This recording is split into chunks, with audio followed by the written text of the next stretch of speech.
IVM.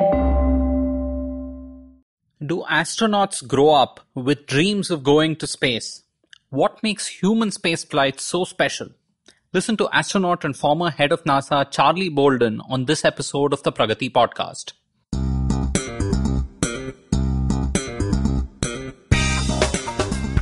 Welcome to the Pragati Podcast, a weekly talk show on public policy, economics, and international relations. I'm your host, Pavan Srinath.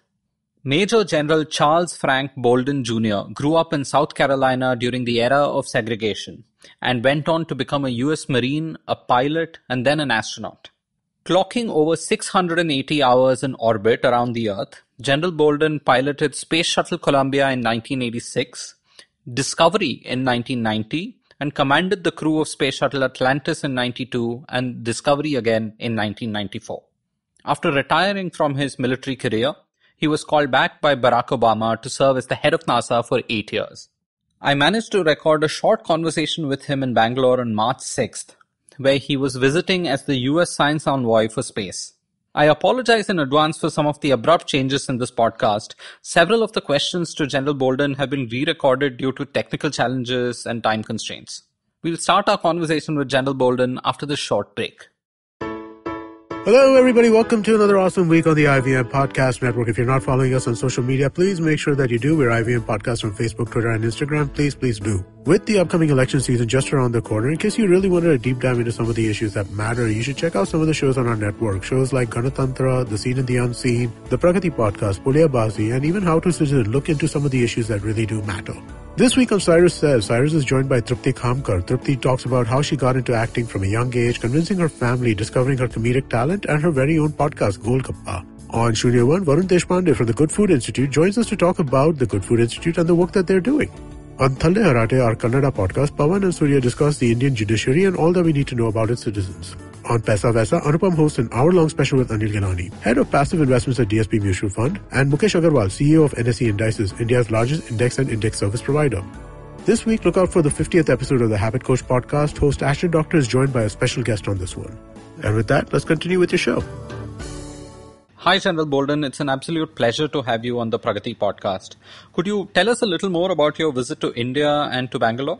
It's actually been pretty busy, but also incredibly exciting. You know, I'm here as the State Department Science Envoy for Space, and it's not a new position at all. It started a number of years ago in the Obama administration, where anywhere from 4 to 6 people are selected each year to spend 12 months traveling around the world and talking about science, technology, engineering, and math, really trying to promote studies and work in STEM fields. But I get the pleasure of talking about something that I know pretty well and I've experienced for a lot of my life, which is space. And it gives me an opportunity to talk to students, to general audiences, to government leaders, as well as to industry about what's going on today, particularly with reference to commercial space. You know, in the 20th century, NASA and space exploration were pretty much synonymous, right? For most of us in the world. But in 21st century now, you have NASA, but you also have private players. You have so many space-faring nations.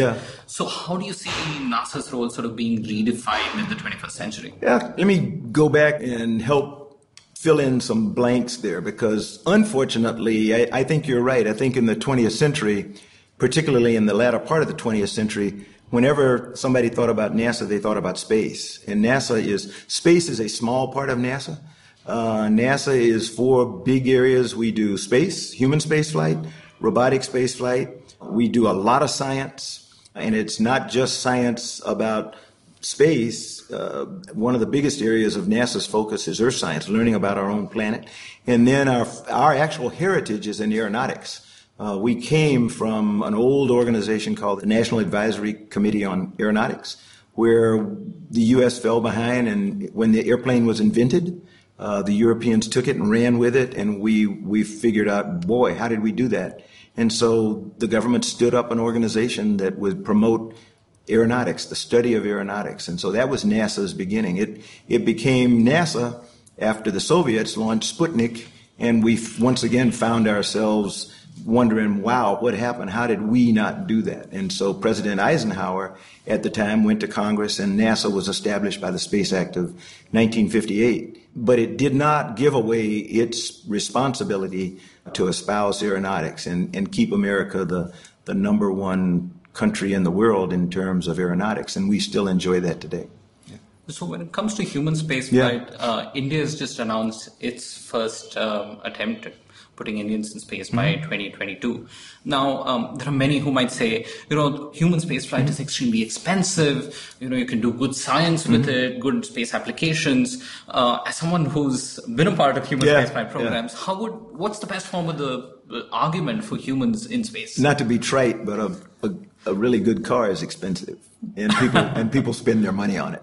The value of spaceflight is its value to humanity. So, if I'm not sure what value one gets out of spending, several $100,000 on a car. I know what I get by spending several $100,000 on a satellite that's going to look at our planet and help us understand how the climate is changing today. Absolutely. That helps young people understand why it's really important for them to think about recycling, and why it's really important for them to think about not, knowing going back to the question we had earlier about conspiracy theories, knowing what is really a pollutant, and how do we take care of this planet on which we live, since unless somebody has a better idea than I do, it's the only one that's habitable for human beings, without having to have artificial breathing devices and other kinds of things like that.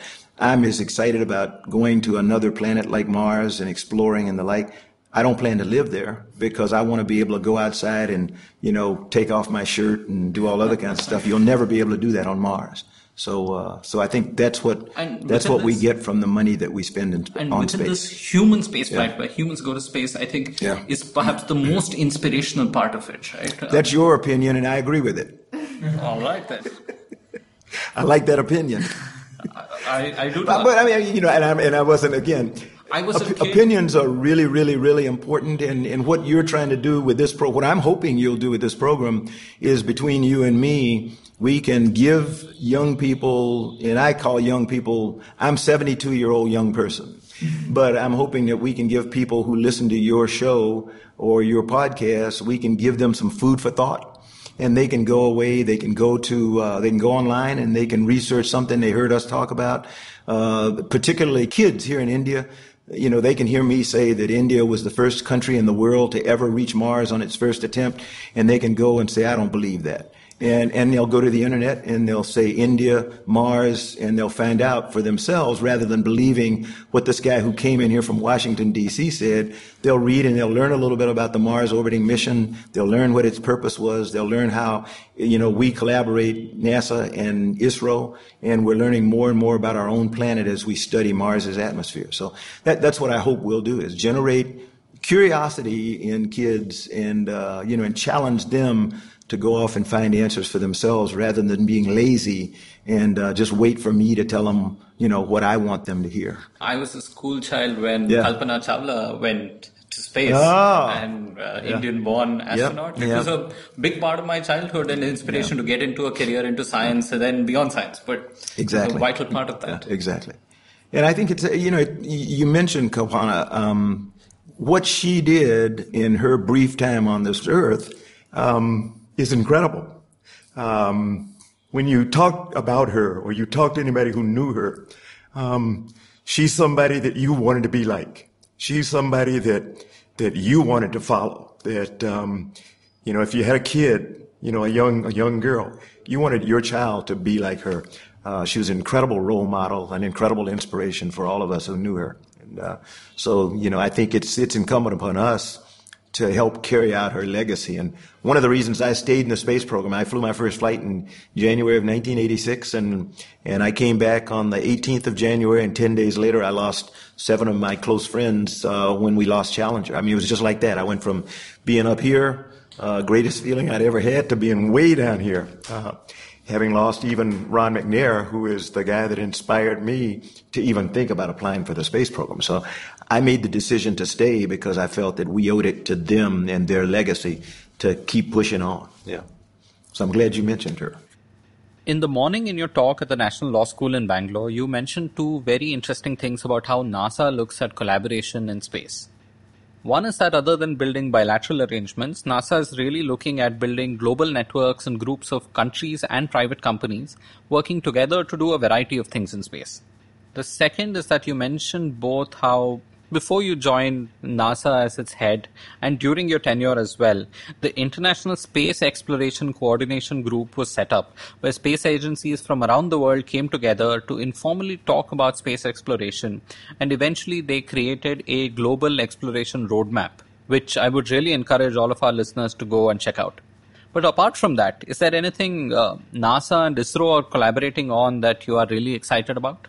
Well, even as we sit here, there's probably still a team from the Jet Propulsion Lab, NASA's Jet Propulsion Lab over at ISRO headquarters where we left them earlier this afternoon, still looking at the final preparation, the final put together or assembly of a mission that's called NICER. And I hate to use an acronym and not know what it stands for, but it's a group of sensors that we're going to use to study Earth with different focal planes and different bandwidths so that we can learn more and more about this planet on which we live, looking at vegetation, looking at soil and everything else.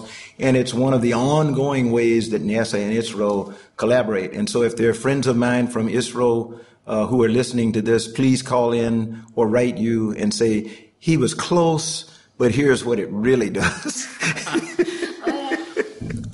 General Bolden, here some of the early leaders of the Indian space program decided to set up ISRO in Bangalore, far away from the capital of New Delhi. I think geographic separation to also have some amount of insularity from the politics and the environments of the capital. Do you see something similar? You were someone who worked in the organization and then headed the organization. How do you see short-term politics versus the long-term vision of an organization like NASA? The unfortunate thing about organizations that are high-tech organizations like NASA and ISRO that frequently are doing things that put people at risk, whether it's testing rockets or testing jet engines or other kinds of things, out of necessity, they need to go somewhere that's remote so that they put as few people at risk as possible. So the example of NASA, if you go to where we launch spacecraft, we're down on the Kennedy Space Center, and it's a U.S. National Wildlife Reserve. So the only people that are allowed on that reservation, other than visitors who check in and out, are the animals. And the animals love it. And you would think, okay, how can you have a wildlife reserve that has all these rockets going off and stuff? The animals understand their environment, and they can tell you when a rocket's getting ready to launch because the birds get up and start flying away. They can sense the machinery and everything, and they also love it because it's a protected environment for them, being a natural wildlife reserve. Where we test big rocket engines, there's a place called Stennis, right down on the Mississippi Gulf Coast, down by Bay St. Louis, Mississippi, and it's isolated from everything. One, because it's really noisy. There's a lot of fire and smoke, and there's always a chance that we're going to have a really bad accident, and you don't want people around. So unfortunately, these places that we want people to be able to see, to appreciate how we're spending their money, how we're investing their money, they have to go a ways to get there. But all of our centers have visitor centers where we really like for people to come if they can stand the drive so that they can see what we do. General Bolden, a personal question, if I may. So many of us in the US, India and abroad dream of becoming astronauts and exploring space and going to different planets even. How is this for you? How early did you dream of becoming an astronaut? No, my life has not been a dream come true because I never dreamed of being an astronaut. And the story I like to tell more than any, because I think it applies to most kids, far more kids than it doesn't.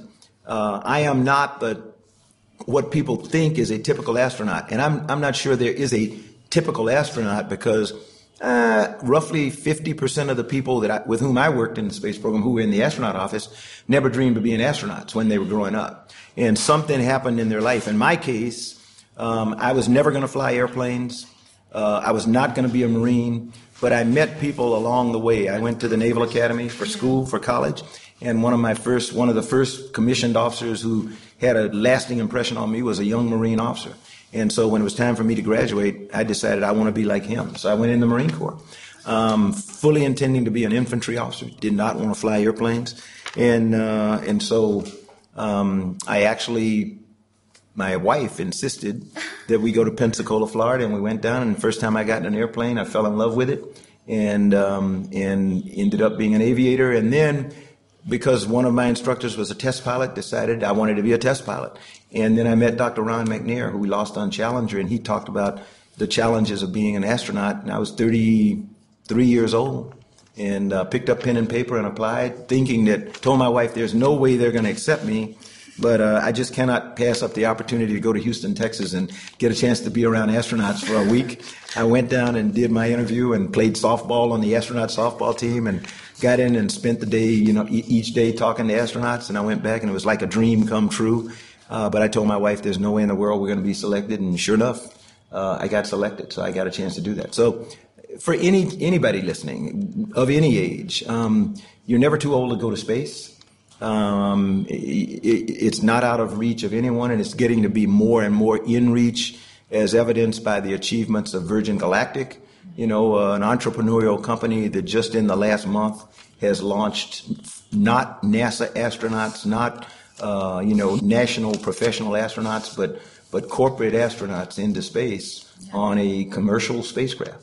So a lot of things that weren't even possible when I was growing up are now possible. And I think somebody handed me the definition of nicer. So for the benefit of your audiences, I will read what nicer is, since this is something that India, and it's NASA ISRO synthetic aperture radar mission. I should have known that, but that's so simple when you look at it. But anyway, so you got it? A small question at the end. I loved what you said, that there is no such thing as a typical astronaut. No. And, it's been a pet peeve of mine that many of us still refer to it as manned missions, especially when there is so much diversity on display in almost every single space program in the world, including here back home in ISRO. So how do you see the role of diversity in the space program on gender, ethnicity, and others? And is it beyond just being a role model for people? Oh, it's greatly beyond being a role model. If you want to be a successful organization, you need to be a diverse organization. I've learned in the military, I've learned in NASA, I've learned in the private sector, the best organizations are the most diverse organizations. The organizations that promote freedom of thought, independence of thought, and expression of ideas. And I meant, again, to the audiences I talked to today, I kept emphasizing to all of them that what we really want to do is have a competition of ideas. NISAR, as a matter of fact, or NISAR, however you want to pronounce it. I pronounce it NISAR. But this mission that ISRO is getting ready to launch, that came about from the competition of ideas between NASA and ISRO as to how we best conduct this mission. And we ended up with a mission that has an ISRO radar on it and a NASA radar of different wavelengths so that we accomplish the desires of both. If we hadn't sat around and argued and kind of bickered about how we do this mission, we wouldn't have had what I think is going to be an absolutely incredible mission. And the other thing I'll tell you is that you're absolutely right. On the 29th of March, you're going to see another example of diversity where for the first time ever, we'll have two women go outside a spacecraft as the spacewalk crew members. And I think that's going to be absolutely incredible. The input today, it's nothing's typical anymore. We look for people who have experience in harsh environments. We look for people who don't mind taking risks. And men don't have any corner on that market. One of the current day astronauts spent a year in Antarctica working with emperor penguins. I don't know too many guys who want to go out and mess around with emperor penguins, but we look for people who today are accustomed to being in harsh environments, working in groups and depending on other kinds of people. And that's a diverse group. Thank you so much. Thank you. Thank you very much. Thank you. Thanks very much. Thank you for staying with us till the end. This interview was made possible thanks to Provoke Lifestyle, South India's premier lifestyle and social magazine, and its editor, Rōmal Lāisram. It's also been made possible because of the US Consulate in Chennai, who organized this entire series of events. I have an article on Charles Bolden in the April issue of Provoke, which you can find at provokelifestyle.com. We also have an announcement at Pragati. As of April 1st, Pragati the online magazine has come to a close. And from April onwards, Pragati will purely be a family of podcasts, including The Seen and the Unseen with Amit Verma, States of Anarchy with Hamsini Hariharan, Puliyabazi Hindi podcast by Saurabh Chandra and Pranay Kotastane, as well as the Pragati Podcast. And also the Tele Harte Kannada podcast, which I host along with Surya Prakash and Ganesh Chakravarti. You can continue to find our podcasts on thinkpragati.com as well as the IVM podcast app and pretty much every other podcast platform that you can think of. We are there everywhere.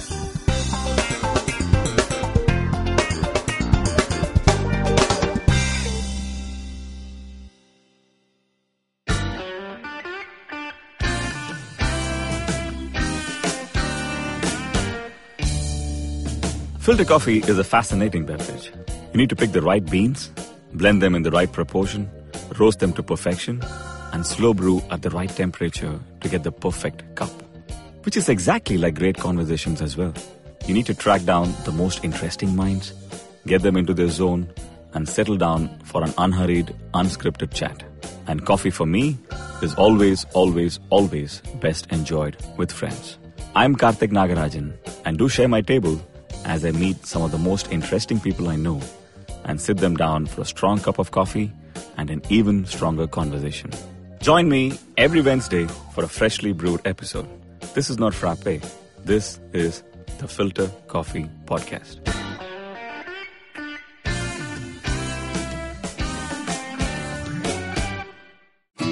Hi listeners, we at Aditya Birla Sun Life Mutual Fund have come up with a special podcast series called MF 101 in collaboration with Bloomberg Quint.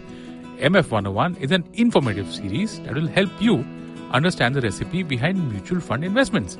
And what's more, it's coming from the chefs of the mutual fund buffet table, from the very own fund managers and analysts who are the manufacturers of the funds that help you realize your investment goals.